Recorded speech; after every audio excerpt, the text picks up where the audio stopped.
I'd like to introduce our next speaker. Catherine Matisse is president of Civility Partners and co-author of Back Off, Your Kick-Ass Guide to Ending Bullying at Work. I'd love that title. Through Civility Partners, Catherine focuses on helping organizations eradicate negative behaviors by replacing them with positive ones.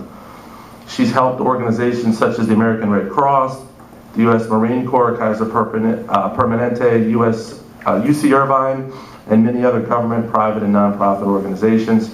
Catherine had her own fortunate incident, I guess in 2004. She dealt with a bully at work, and she's now a foremost subject matter expert on workplace bullying and has been featured in USA Today, MSNBC, Huffington Post, etc. So I'm delighted to have Catherine come up here and share her story. If you welcome her to the stage, thank you.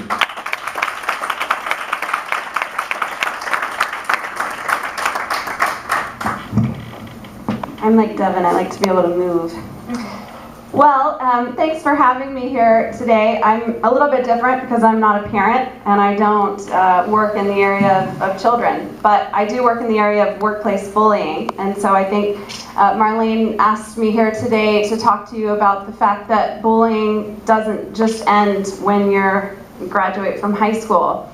And so I'm going to share my story with you and talk to you a little bit about what I learned from that. So I was working for an organization that's here in San Diego, and it's a nonprofit organization. And I remember starting there, and about 2 weeks in, I went to a staff meeting, and the president was in there, giving us information about this, that, and the other thing. And one individual, his name was Tony, Tony kept kind of putting down the president. No, that's not what we're doing, or, just little kind of whippets at him. And I remember walking away from that staff meeting thinking, well, that was odd. I don't think I'd let people talk to me like that if I was the president. That's insubordination. Little did I know that was just the beginning. So I worked there for 5 years, and I was the HR manager. So not only did I deal with this person trying to bully me, but I dealt with all of the repercussions of his bullying other people as well. I dealt with people crying in my office, turnover, all kinds of things. And the thing that made this person a bully, it's a little bit different when you're an adult because you're obviously not going to just show up and punch someone or do some of the things that kids maybe do. You have to be a little more under the radar if you're going to bully as an adult. So he did a lot of very severe micromanaging, lots of yelling. He'd ignore people he didn't like and be very friendly with people he did like, and just a lot of things like that. And during that time, I started getting my master's degree, and I ended up doing most of my research on workplace bullying because I found that it was very therapeutic, and kind of took it from there.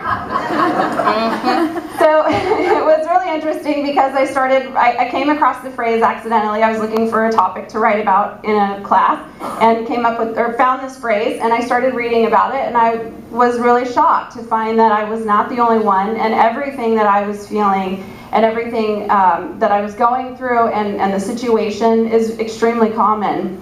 And Devin, I'm getting a little emotional too. So anyway, this really affected my work product. As therapeutic as the research was, I am generally a very high producer. I'm a go-getter. I had worked my way from executive assistant to a director level position. I put a lot of blood, sweat, and tears into this. And my work product really suffered. In fact, I remember I had a piece of paper over my alarm clock that said, "Get up," so that I would feel inspired to get out of bed and go to work because I hated it so much. And I started feeling, I'm just going to stick it out. Once I get out of grad school, I'll leave, if I can just get through having that degree. And I just started showing up late, leaving early. I wasn't really working when I was there. I was so bothered by what I was going through. And one day my boss came in and he said, Catherine, we need to talk.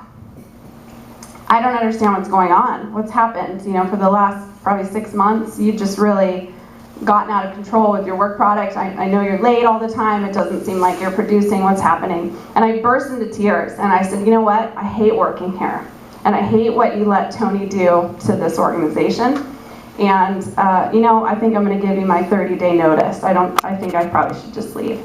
And he said, if you're that unhappy, you should leave now. And he watched me pack my stuff and leave. And on the way home, I had no idea how I was going to pay my rent or buy myself groceries. This was not what I was expecting my day to go like. But as I drove home, I realized that this monkey that I'd been carrying around on my back literally climbed out the window. I could feel my shoulders get back up. The colors literally looked brighter. I was driving through my neighborhood, which is Hillcrest. It's a very colorful place, and I noticed the buildings seemed a little brighter. As much as I didn't know what was going to happen to me and as stressed out as I was about not having a job, I was a lot happier. And so then, fast forward a little bit of time, I ended up getting another job at a marketing company. And I was still kind of finishing grad school, so everyone I worked with there knew that I focused on workplace bullying, so they would talk with me about it. And the guy in the cubicle next to me would talk about Rick, my new boss. Don't you think Rick's a bully? And I said, I don't think so at all. I'm really energized by him. So he was definitely very assertive, sometimes aggressive. We worked in this great environment. We had a bright orange wall, and it was very startup kind of a place. And he was very assertive and could be mean, but it energized me. It was a very different scenario. But one day I made a mistake with a client's email. So I was responsible for sending out marketing emails on behalf of our clients, and I made a terrible mistake. And Rick, the boss, wrote an email, and for some reason he felt the need to CC everybody in the office.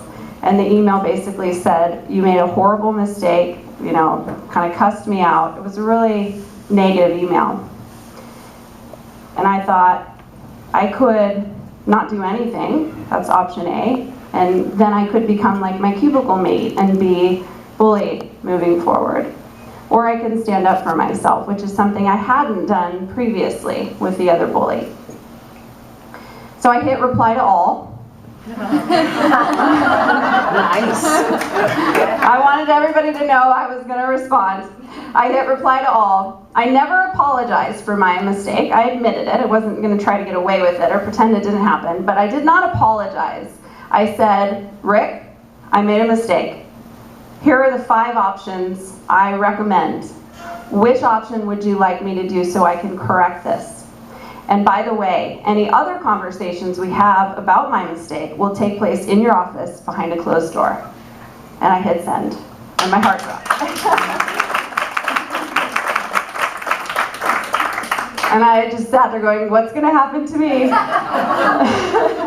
And about 30 seconds, he must have gotten the email immediately, because about 30 seconds later, he opened his door, and I was in this giant room about like this, where it was just cubicles. You could hear everybody talking. He comes busting out of his door, and he says, Catherine, that was a great email. I deserve that. Way to put the hammer down.